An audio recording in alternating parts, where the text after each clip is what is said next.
मी doctor काजरी, मी काजरी हॉस्पिटलमध्ये consultant orthopaedic surgeon आहे. आमच्या काजरी हॉस्पिटलमध्ये सर्व प्रकारचे ऑर्थोपेडिक ऑपरेशन होतात. जय भीम, जय हिंद. मी अमित कुमार रजनाळकर. सोलापूर लोकसभेची निवडणूक ही जाहीर झाली आणि अवघ्या काही दिवसांवर येऊन ठेपलेली आहे. काँग्रेस आणि भाजपचे उमेदवार हे निश्चित झालेले आहेत, जाहीर झालेले आहेत. भाजपचे उमेदवार राम सातपुते हे जाहीर झाल्यानंतर आमदार प्रणिती शिंदेंनी त्यांच्या विरोधामध्ये टीकात्मक एक पत्र लिहिलं आणि त्या पत्राला टीकात्मक उत्तर हे राम सातपुते यांच्याकडून मिळालं. सोलापूरच्या राजकारणामध्ये खासदारकीची आजपर्यंतची जेवढी निवडणुका वगैरे झालेल्या आहेत त्या निवडणुकांमध्ये कधी असं घडलेलं नव्हतं की टीकात्मकरित्या कुणी आपल्या प्रचाराची सुरुवात वगैरे केलेली असेल. हे पहिल्यांदाच घडतंय. सोलापूरला असं वाटायला लागलं की ही खासदारकीची निवडणूक आहे की पोस्ट ऑफिसची निवडणूक आहे. पत्रव्यवहार करून एकमेकांना उत्तर देणं करणं ही गोष्ट सोलापूरकरांना काही पटली नाही. एक सोलापूरचा नागरिक म्हणून आम्हाला असं वाटतं की जो उमेदवार प्रत्येक पक्षाकडून जाहीर होईल तो खासदारकीच्या निवडणुकीसाठी परिपक्व आहे का, त्याच्यात ती परिपक्वता आहे का, या दोन्ही सुद्धा विद्यमान आमदारांनी स्वतःच्या अपरिपक्वतेचं दर्शन या सोलापूरकरांना घडवलेलं आहे. असो, आमदार राम सातपुते हे जाहीर झाले. प्रणिती शिंदे यांनी पाठवलेल्या त्या पत्रामुळे, जाहीर केलेल्या त्या पत्रामुळे खवळलेले राम सातपुते हे सोलापूरमध्ये दाखल झाले. एका शांत असणाऱ्या पाण्याला यांनी खवळलं पत्र पाठवून. अशा प्रकारे ही गोष्ट घडलेली आहे. राम सातपुते आले. राम सातपुते आल्यानंतर त्यांनी विविध चौकांमध्ये महापुरुषांच्या पुतळ्यांना अभिवादन करत, टीका करतच एंट्री केलेली आहे, जी चुकीची वाटते. त्यांनी महापुरुषांना अभिवादन केलं. त्यानंतर प्रणिती शिंदेंच्या वडिलांवर म्हणजे सुशीलकुमार शिंदे यांच्यावर देखील टीका केली.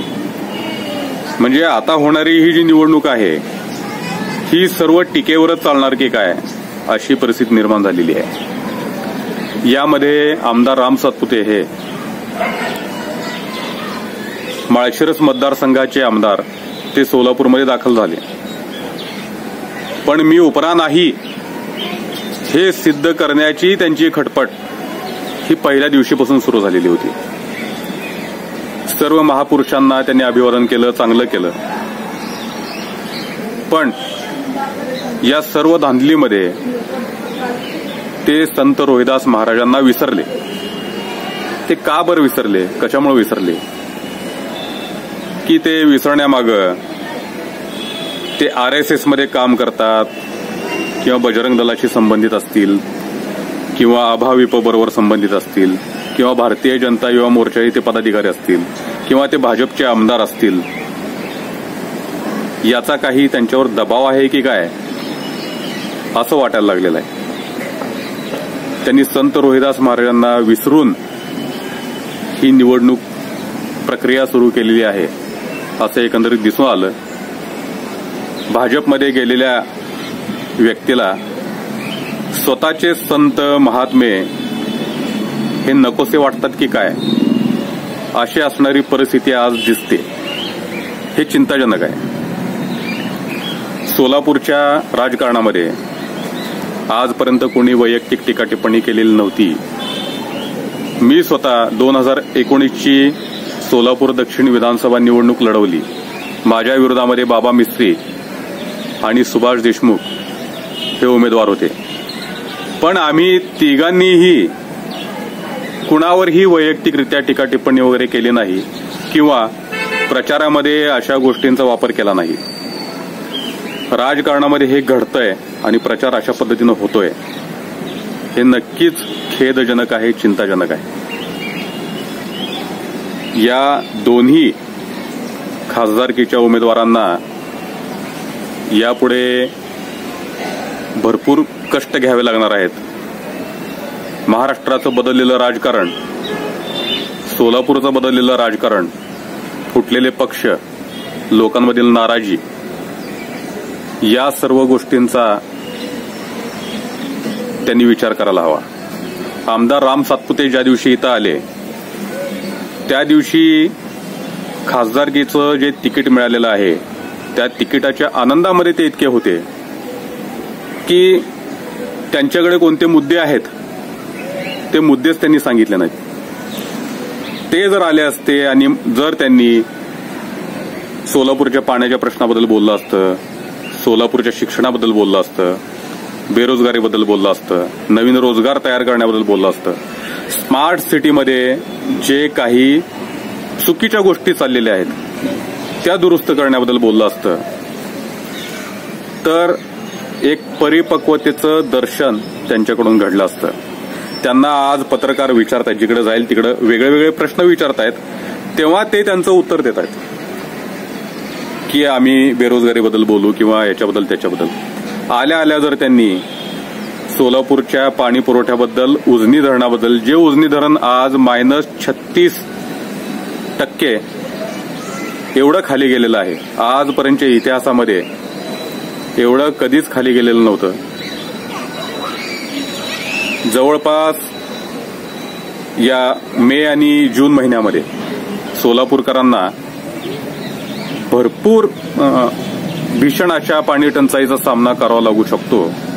त्याबद्दल त्यांचं काय मत आहे किंवा त्यांच्या उपाययोजना काय आहेत, ते काय करू शकतात, याबद्दल त्यांनी बोललं नाही। अक्कलकोट पर्यंत पाणी पुरवठा गेला पाहिजे, कारण अक्कलकोट विधानसभा मतदारसंघ हा सोलापूर लोकसभा मतदारसंघाचा एक भाग आहे आणि ते शेवटचं टोक आहे। तिथं पाण्याची उणीव अनेक वर्ष झालं सुरू आहे। तिथं पाणी कशा प्रकारे पोहोचवलं जाईल याबद्दल देखील त्यांनी काय बोललं नाही। भाजपने अपरिपक्व असा उमेदवार सोलापूर लोकसभेसाठी दिला आणि कशामुळे दिला हे कळालं नाही। भाजपकडे इतर देखील उमेदवार होते, पण एक सोलापूरचा नागरिक म्हणून आम्हाला अपेक्षा होती की यावेळेचा खासदार जो आहे तो परिपक्व असेल, समंजस असेल, पण या दोन्ही गोष्टी दोन्ही उमेदवाराकडून अद्याप घडलेल्या नाहीत। त्यामुळे एक व्हिजन असणारा असा सोलापूरचा खासदार सोलापूरकरांना अपेक्षित होता, पण आज जाहीर झालेल्या एकाही उमेदवाराकडून तसं व्हिजन दिसत नाही, तसा संयम दिसत नाही आणि तशी परिपक्वता दिसत नाही। येता काळ हा सोलापूर लोकसभेसाठी कसा असेल काही सांगता येत नाही। तरी सुद्धा जाहीर झालेल्या उमेदवारांना हार्दिक शुभेच्छा। धन्यवाद। जय भीम, जय हिंद। ताज्या बातम्या पाहण्यासाठी प्राईम महाराष्ट्र न्यूज चॅनलला सबस्क्राईब करा।